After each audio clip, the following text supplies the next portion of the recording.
everything is already decided. In Washington, something unprecedented just happened. For the first time in modern American history, a former president has been openly accused of engineering a coup against his own successor.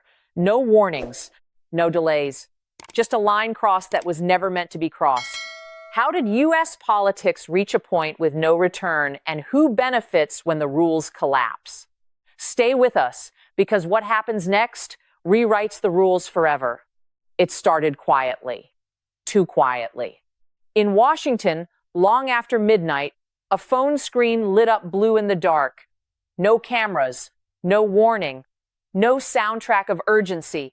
Just a post released into the silence bearing the unmistakable voice of Donald Trump. I have followed American power struggles for decades. I have watched presidents fall, investigations unfold, and constitutional guardrails tested under enormous strain. And I will say this plainly, I have never seen anything like what Donald Trump aimed at Barack Obama that night. There was no press conference, no indictment, no courtroom drama, just Donald Trump on social media calling for the arrest of former President Barack Obama. That alone should stop anyone cold. The language Trump chose was not accidental. He did not speak in ambiguity. He did not hedge. He did not suggest, review, or inquiry. He used words that belong to the darkest chapters of political history: arrest, coup, treason. Those words are not rhetorical flourishes. They are the vocabulary of regime collapse. They are the language nations use when the rules no longer hold. And the target, Barack Obama, was not framed as a political opponent or a policy rival. He was framed as an enemy of the state. That is a line the United States has almost never crossed. What struck me most was Trump's tone. There was no gravity, no restraint, no sign that he understood or cared about the weight of what he was unleashing. The accusations were delivered with a kind of cold mockery, as if accusing Barack Obama of a criminal conspiracy were a minor detail, barely worth elaboration. I had to read it twice. Then a third time, even for me, after years of covering constitutional breakdowns and political scandals, this was difficult to absorb. I had never seen a former president spoken about this way by another president openly, publicly, and with such casual contempt. For several minutes after Trump's post appeared, something unusual happened. Nothing else did. Newsrooms hesitated. Legal experts paused. Political leaders stayed silent. That silence mattered, because institutions do not freeze unless something profoundly destabilizing has occurred. This was not a scandal breaking. This was not an investigation leaking. This felt like a point of rupture, the moment when political conflict crosses into constitutional crisis, when accusations are no longer about policy failure, but about the legitimacy of the republic itself. Donald Trump was not arguing that Barack Obama was wrong. He was arguing that Barack Obama was criminal. And once that claim is normalized, even as rhetoric, the system changes. As I sat there, staring at the glow of that screen, one realization settled in with unsettling clarity. If this accusation is treated as ordinary politics, then something essential has already collapsed. Once the shock fades, the accusation itself demands to be examined slowly, carefully, and without illusion. Because Donald Trump did not speak in abstractions. He made claims with structure, claims with internal logic, claims designed to sound less like outrage and more like revelation. At the center of those claims stands Donald Trump, not as a defendant or a witness, but as a narrator who presents himself as the only one willing to say what others, in his telling, have hidden for years. Trump's core allegation is blunt: that Barack Obama personally ordered the creation of false intelligence tied to the 2016 election. Not a misunderstanding, not bureaucratic drift, but a deliberate act. According to Trump, this was not the work of overzealous analysts or rogue officials. He insists it was directed from the top, with Obama allegedly instructing intelligence agencies to shape, exaggerate, or fabricate information linking Trump to Russia. The goal, Trump claims, was simple and devastating: to cripple his presidency before it fully began. That is where the word coup enters. Trump does not use it casually. In his framing, this was not opposition research or political sabotage. It was an organized attempt to overturn the outcome of a lawful election by weaponizing intelligence, an act he describes as nothing less than an internal overthrow. What makes this moment especially volatile is how Trump treats the accusation itself. There is no hesitation, no sense of burden. He presents the claim with open mockery, almost dismissive, as if the evidence is so obvious that revisiting it is beneath him. The tone suggests not outrage, but contempt for Obama, for institutions, and for anyone who ever doubted him. I will be honest. This is difficult even for me to absorb. I have seen presidents accuse rivals of corruption. I have seen investigations politicized. But I have never seen a former president accused by another president of orchestrating treason with such casual certainty. Trump reinforces his claim by pointing to alleged documents, hundreds of pages, he says recently declassified or exposed. He invokes Tulsi Gabbard as the figure who, in his version of events, unlocked these materials and made the truth unavoidable. Here, the accusation tightens. Trump argues that these documents show Obama-era officials knew key intelligence claims were flawed, yet allowed them to circulate anyway. In his telling, the Russia investigation was not a response to evidence. It was the evidence created first and justified later. This is where the line into constitutional crisis becomes unavoidable. If Trump's version were true, it would mean a sitting president used the intelligence apparatus to delegitimize an election and sabotage an incoming administration. That is not a scandal. That is regime-level collapse. And yet, Trump delivers all of this with a shrugging confidence, as if accusing Barack Obama of such acts is merely correcting the historical record, a footnote finally brought into the light. That posture is what chills me most. Because when accusations of this magnitude are treated as routine, when treason is spoken of as trivia, the system itself is being tested. This is no longer about two men. It is about whether a democracy can survive when its highest offices accuse each other of crimes that once defined the fall of nations. This is the moment when the story stops sounding like provocation and starts behaving like momentum. Not chaos, not impulse, but a sequence that tightens with every sentence. I have watched crises build over decades, and the most dangerous ones do not explode all at once. They move. Slowly at first, then faster. And once they reach a certain speed, no one truly controls them anymore. Everything Trump says pulls the country back to 2016. The Russia investigation was never erased from American politics. It was archived, filed away, spoken about in the past tense, but it never disappeared. Trump treats it as unfinished business, something deliberately buried rather than resolved. He does not argue details. He does not debate conclusions. He presents the entire episode as a lie that simply waited for daylight. That framing is critical, because if something was never settled, then reopening it feels less like disruption and more like correction. From there, the accusation sharpens. Trump does not claim intelligence agencies made errors. He claims they acted with purpose. He insists the information that fueled the Russia investigation was not discovered, but constructed, authorized from above, shielded from scrutiny, and released into the system as if it were organic. He describes intelligence like a stage set. Memoranda heavy with redactions, black bars where explanations should be, footnotes pointing to sealed rooms. The kind of documents that make you feel you are being shown evidence while being denied the truth. I recognize that feeling. I have read those files. They are designed to be convincing without being complete. What is striking is Trump's tone as he describes all this. There is no outrage, no hesitation. He speaks with open contempt, as if the deception were clumsy and obvious. As if accusing his predecessor of manipulating intelligence were not a grave claim, but a correction so overdue it barely deserves emphasis. That mockery is intentional. It minimizes doubt. It signals certainty. It tells the audience that anyone still questioning this must be either blind or complicit. I will say this openly. This is difficult even for me.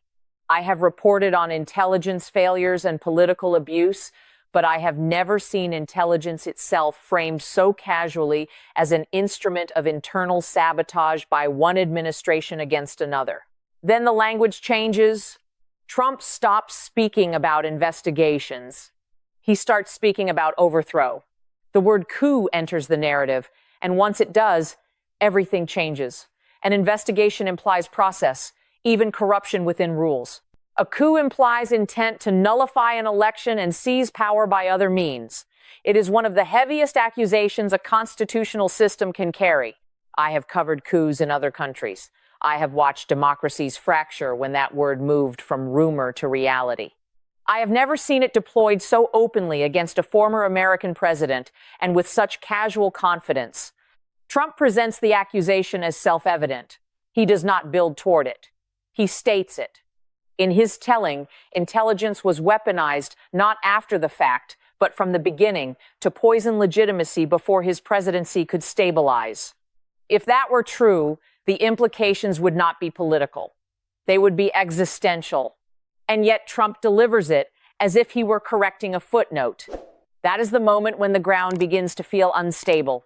Because once accusations of this magnitude are treated as obvious, the system is no longer being debated. It is being challenged. Then comes the final escalation. Trump does not stop at accusation. He demands consequence. He speaks openly about criminal responsibility, about accountability, about arrests.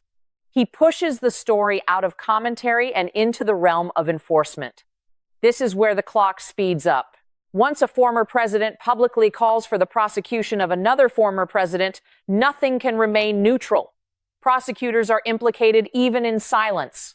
Courts are implicated before a case exists. The media reacts in real time. You can hear it in the sharp intake of breath, see it in the timelines racing across screens, feel it in experts talking over one another as they struggle to define boundaries that suddenly look fragile. I have seen tense moments before, but I have never seen the clock move quite like this. What began as a post now behaves like momentum. Each claim narrows the path back. Each sentence pushes the system closer to a line no one knows how to redraw. And as the seconds burn away, the question changes. It is no longer about who is right. It is about who, if anyone, still has the authority to stop the clock before it reaches zero. After the accusation lands, the country does not erupt. It freezes. I have seen this pattern before, and it is never comforting. When a system is truly shocked, it does not shout immediately. It pauses. It recalculates. It waits to see whether the ground beneath it will hold. The first response is political, and it is fractured. Some leaders choose silence, hoping the moment will pass if they do not give it oxygen. Others deflect, reframing the accusation as theater, provocation, or distraction. And a smaller group counterattacks, treating the charge itself as proof of institutional decay. There is no unified front, only fragments reacting at different speeds. That alone is historically significant.